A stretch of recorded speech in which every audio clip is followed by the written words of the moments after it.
Cumprimentamos os irmãos com a paz do Senhor, que bênção estarmos aqui novamente para nós falarmos a respeito das lições bíblicas desse quarto trimestre de 2025. Nós já estamos na lição de número 4, que tem esse tema, o corpo como templo do Espírito Santo.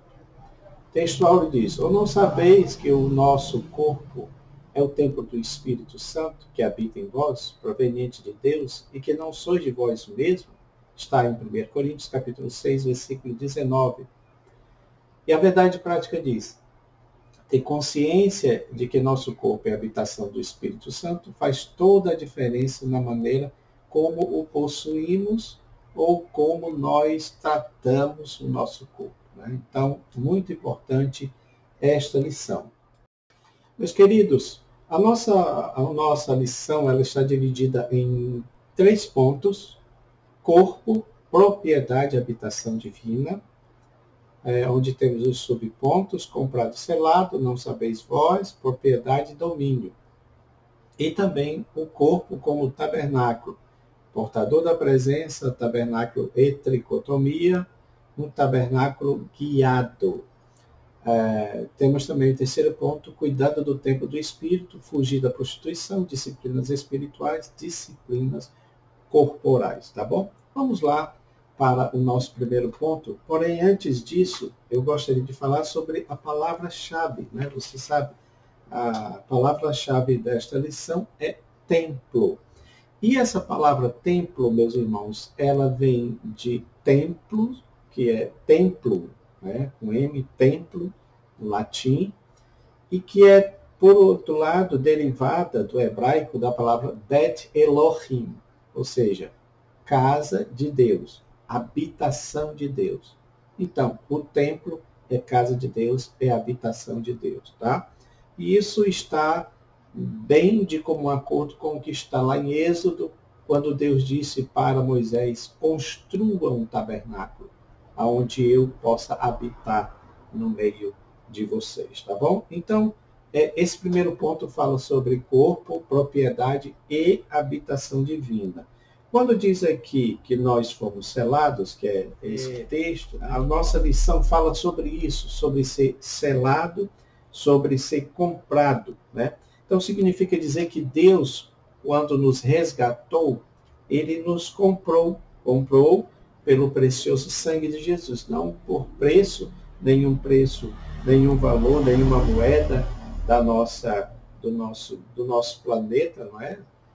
Mas Ele comprou pelo sangue de Cristo. Ele comprou e também nos selou, que é isso que a lição está falando, tá? Então, é interessante, quando Jesus, antes de subir aos céus, Ele também disse que enviaria um outro Consolador, porque nós já fomos comprados, porém, nós precisamos ser selados, não é?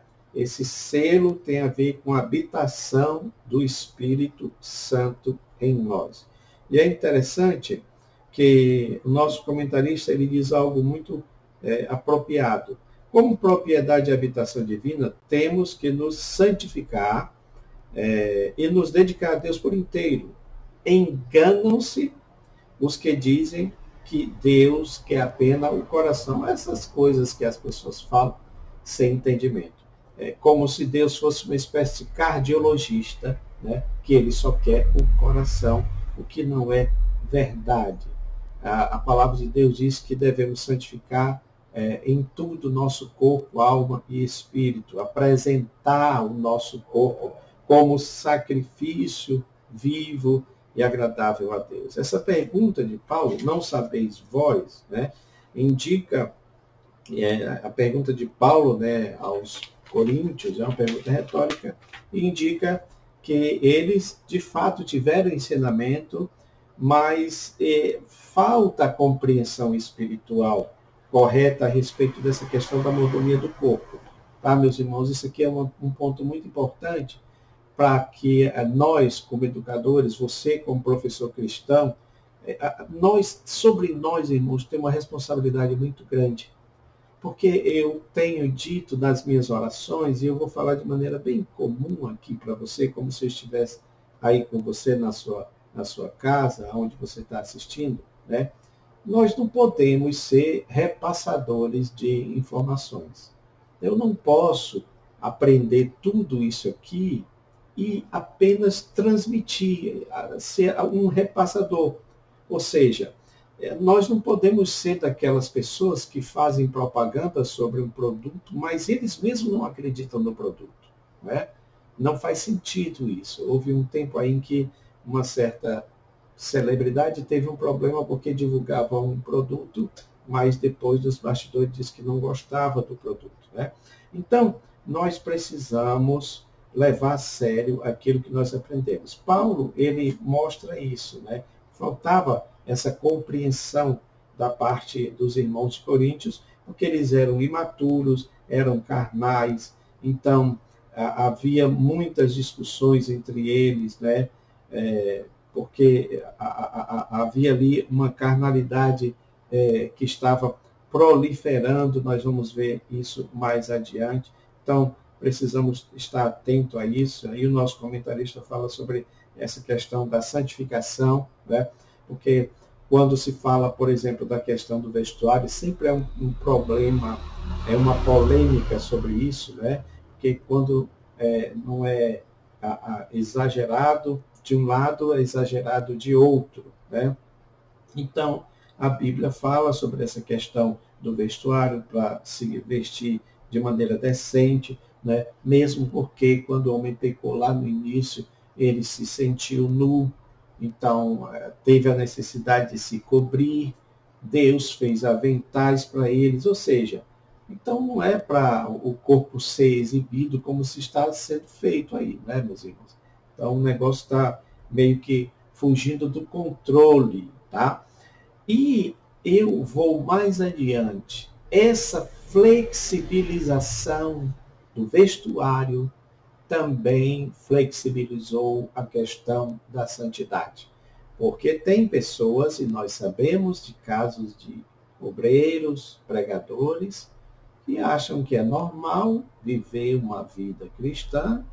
Ele está lá pregando, está cumprindo a agenda, mas ao mesmo tempo ele está se prostituindo. Porque é ungido do Senhor, porque foi escolhido pelo Senhor e não tem problema viver esse tipo de vida, tá, irmãos? Então, precisamos ter cuidado em relação a esse ponto, tá?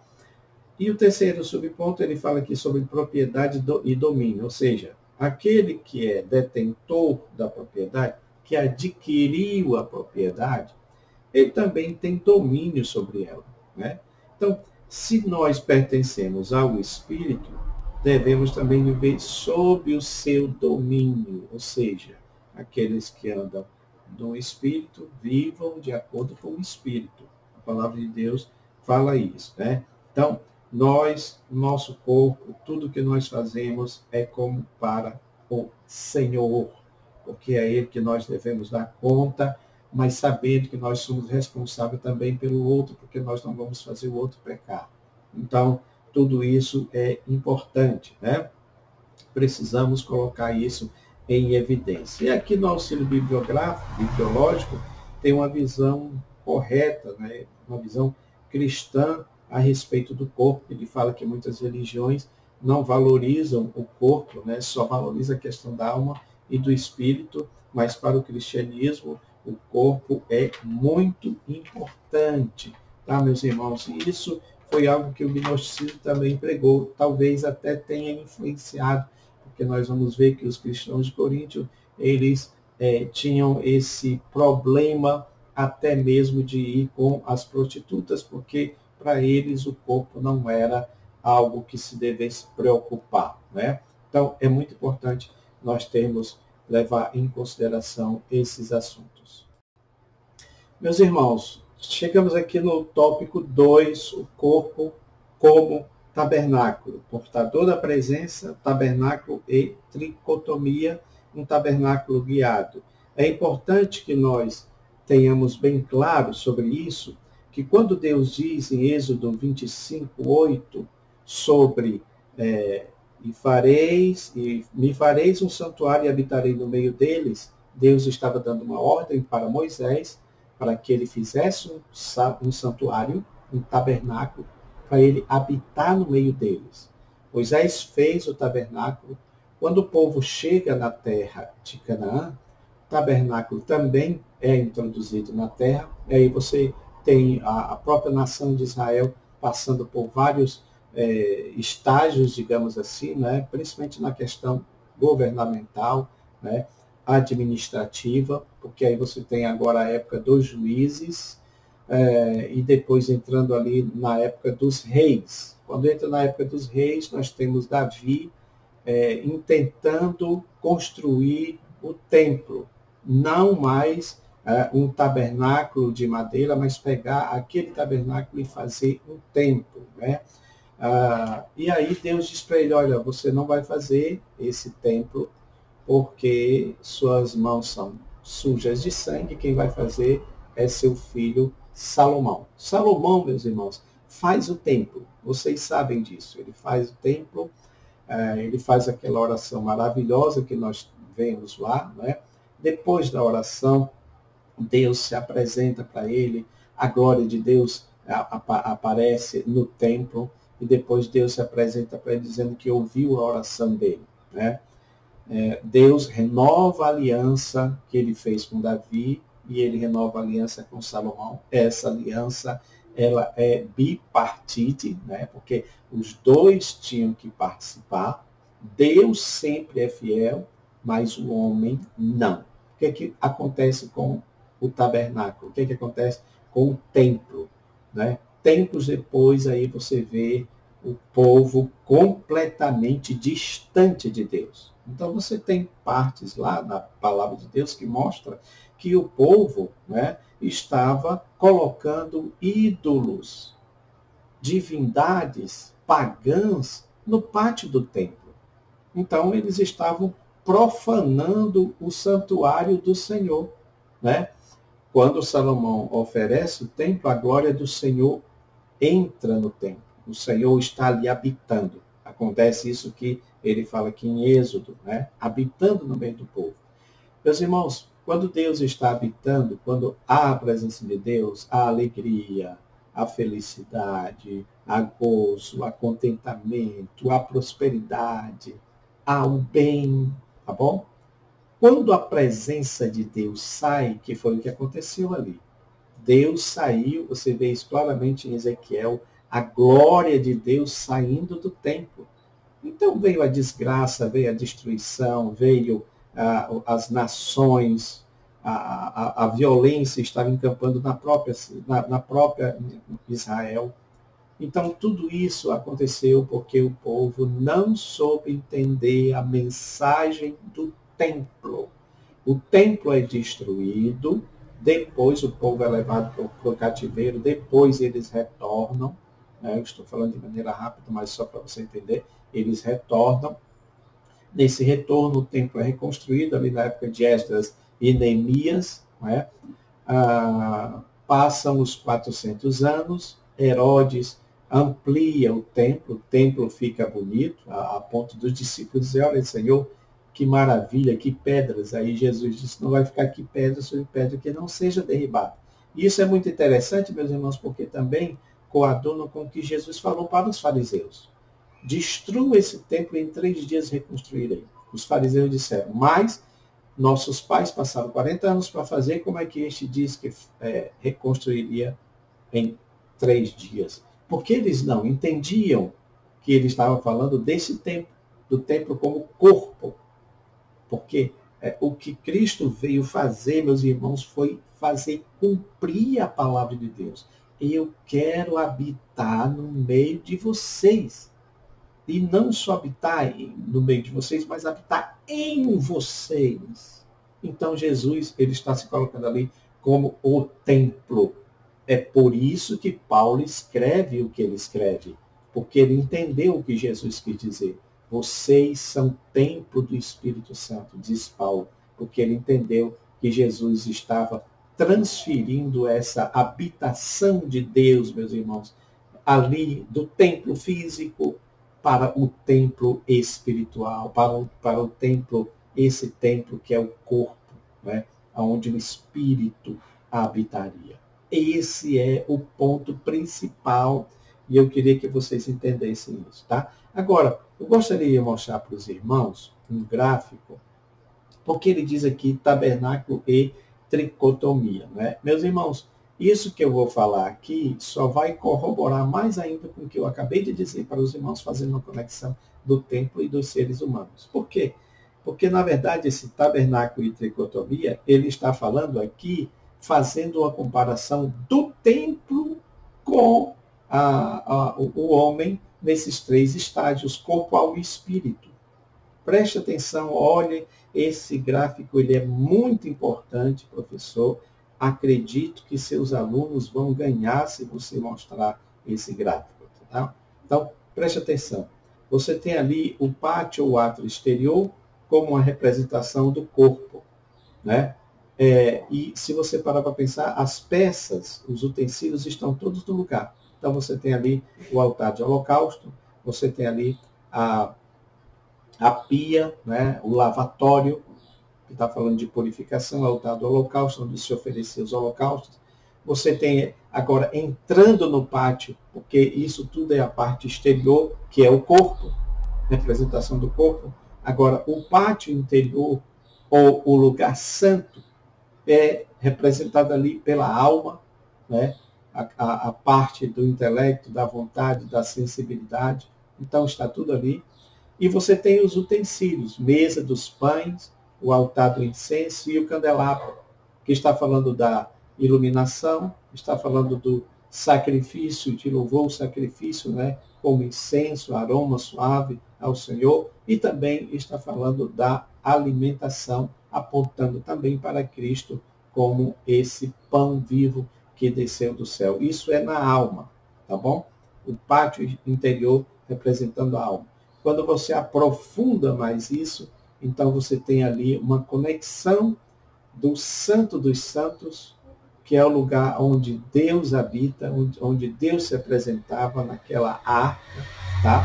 E você tem agora essa conexão com o Espírito, porque Deus vem restaurar o nosso espírito para habitar a partir do nosso espírito e dessa forma a alma também ela é influenciada pela presença divina, bem como o corpo também deve ser influenciado pela presença divina, tá bom?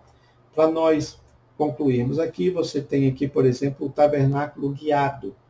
O tabernáculo guiado é para dizer que esse tabernáculo lá do deserto teve um guia, né? Que você vê ali pela coluna, que guiava os filhos de Israel enquanto eles caminhavam. Mas é importante a gente dizer também, um outro aspecto, que o tabernáculo ele é transitório, tá bom? Eles montavam e desmontavam à medida que eles estavam caminhando pelo deserto, e isso tem conexão com a nossa peregrinação. Nós somos peregrinos aqui. Esse tabernáculo ele vai se desfazer até que Deus nos dê uma casa eterna, não é? Que aí você tem a conexão com o templo que foi construído, melhorado, um aperfeiçoamento do próprio tabernáculo, mas uma comparação com a nossa casa, a nossa habitação eterna, que é o corpo glorioso que nós vamos receber. Então, meus irmãos, esses pontos são importantes para nós entendermos sobre esse aspecto. Outro ponto importante ainda aqui do tópico 2 é esse ponto do tabernáculo guiado, ou seja, uma lição espiritual que a gente tem aqui é que o tabernáculo ele tinha o guia, né, que orientava para onde é que eles deveriam ir, né, que é ali representado pela nuvem, né, pela coluna de fogo. Então, é o Espírito Santo que estava guiando eles para onde eles fossem, né? E é claro que isso está falando, se eu acabei de mostrar para você que há uma conexão do nosso corpo com o tabernáculo, então significa dizer que nós não fazemos a nossa própria vontade, mas nós fazemos a vontade do Espírito, ok? Mas tem uma coisa, meus irmãos, que eu coloquei aqui também, que eu achei muito importante para complementar isso, tá? Professor, se você quiser anotar, anote, porque está dentro da palavra. Se aqui diz que o tabernáculo é guiado, também você pode colocar que o tabernáculo ele é transitório, porque ao ser transitório, você sabe disso, não é? Ele era montado e desmontado. Então, toda aquela trajetória dos judeus, né, pelo deserto, e esse tempo todo que eles passaram lá, montando e desmontando, está falando da nossa peregrinação, meus irmãos. A nossa peregrinação para Canaã celestial. E aí, quando a gente chega lá na Canaã celestial, a nova Jerusalém, que é o tabernáculo de Deus, vai descer nessa terra. Então, isso fala de como nós, e o próprio Cristo diz que ele não tinha de reclinar a cabeça, que o reino dele não era deste mundo. Por isso que às vezes eu fico muito assim chocado com lideranças, pastores aí famosos, midiáticos, querendo trazer o reino de Deus para cá agora. É como se fosse uma imposição deles agora. Não, senhores, parem com isso. O reino de Deus vai ser implantado pelo próprio Cristo. O governo de Deus será implantado pelo próprio Cristo na terra. Não tem nenhum presidente que vai fazer isso, tá bom? Quem vai fazer é o outro. O outro que vai se colocar no lugar de Cristo e depois contra Cristo. É o significado da palavra anticristo, né? Você sabe disso. Aquele que se coloca no lugar e aquele que se coloca contra. Tá? Então, a gente precisa ter isso muito claro. Meus irmãos, terceiro ponto para nós encerrarmos, cuidando do templo do Espírito. E aqui Paulo ele diz, aqui a gente vai para essa parte mais prática, né? Por que isso? Porque você tem ali uma cidade como Coríntio, que era uma cidade cosmopolita, vinha pessoas de todas as regiões, né? Nessa cidade você tem ali muita atracação de navios, né? E que, claro, toda cidade portuária era um problema, né? Porque aí você vem pessoas de todos os lugares e geralmente as pessoas buscam diversão, tá? Ainda está ali imperando a questão da mitologia grega, dos deuses gregos. Você tem ali o templo de Afrodite com 1000 prostitutas. E o comentarista fala uma coisa muito interessante aqui, são prostitutas cultuais, na verdade são sacerdotisas que faziam sexo para oferecer à divindade, tá bom? É por isso que Paulo vai falar, porque os cristãos de Corinto estavam se pervertendo com aquelas mulheres prostitutas. E aqui ele fala claramente, fujam da prostituição. Prostituição aqui é porneia, que é todo tipo de imoralidade sexual fora do casamento. É claro que aqui também está incluindo o adultério, porque se ele está se prostituindo com outra mulher, ele está também adulterando. Então, todo tipo de impureza está relacionado aqui. Mas tem algo também importante que ele fala, que é, além dos nefastos, né, efeitos espirituais, os pecados sexuais produzem graves consequências físicas e mentais, porque, por exemplo, a pornografia tem sido um problema. O que é que acontece, meus irmãos? Se antes as pessoas iam numa banca para comprar uma revista, ou seja, o acesso a uma revista pornográfica era um pouco mais complicado, hoje você tem isso com uma facilidade tremenda por causa das redes sociais, por causa dos programas. Você tem até aí uma mulher que se diz cristã, né, e que está dentro de uma plataforma oferecendo esse tipo de produto, porque o corpo dela nada mais é do que um produto, e ela diz que vai criar uma igreja, né, nesse ritmo aí, porque você tem igrejas também, né, de outras perversões sexuais, que a gente não pode nem falar, mas agora essa senhora diz que vai formar a igreja, né, das prostitutas, segundo ela. Então, meus irmãos, é um problema, porque, segundo a psicologia, isso pode ser um tipo de patologia viciante, tá? gera problemas na mente, no cérebro, porque o cérebro da pessoa fica condicionado àquilo. Tá? A ordem é fugir, fugir da prostituição. Meus irmãos, eu ouvi uma coisa uma vez que me chamou muita atenção. De certa forma, a prostituição ela é até mais forte do que o próprio diabo. Por quê? Porque para o diabo, a Bíblia diz, resistam. Resistam o diabo e ele fugirá de vós. Mas não diz isso para a prostituição. Né? Quando José se viu naquela situação com a mulher de Potifar, o que ele faz? Ele foge. Mesmo que tenha sido problema, porque a mulher incrimina ele, mas ele foge. O que não aconteceu com Davi, quando estava lá no pátio do palácio, e que olhou e estava lá uma mulher tomando banho, ele viu e o pecado já se começou a se desenhar ali na visão dele. Então, a regra é fugir. Como é que você foge? Além de fugir, além de evitar, de cortar na própria carne, o que é que você faz? Você também se apega, porque não é só evitar o mal, mas é buscar o bem. Esse é o ponto, tá? Então, as disciplinas espirituais são importantes para isso, tá? É preciso nós estarmos em oração, em jejum, buscando a palavra de Deus, internalizando a palavra de Deus, e não só isso, mas sendo útil na obra de Deus.